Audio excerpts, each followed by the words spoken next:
بسم الله الرحمن الرحيم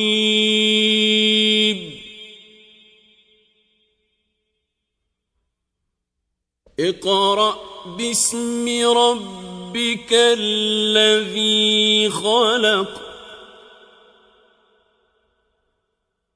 خلق الإنسان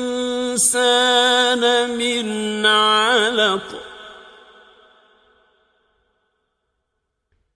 اقرأ وربك الأكرم الذي علم بالقلم علم الإنسان ما لم يعلم كلا إن الإنسان ليطغى أن رآه استغنى إن إلى ربك الرجعى أرأيت الذي ينهى عبدا إذا صلى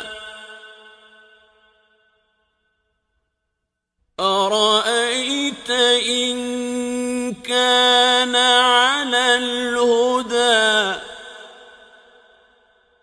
أو أمر بالتقوى أرأيت إن كذب وتولى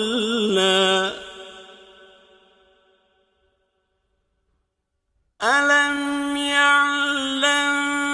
بأن الله يرى كلا لئن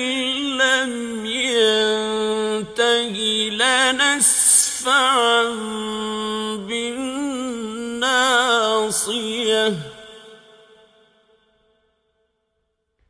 ناصية كاذبة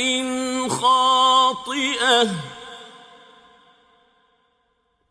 فليدع ناديه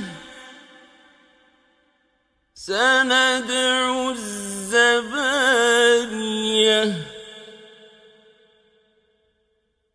كلا لا تطعه واسجد واقترب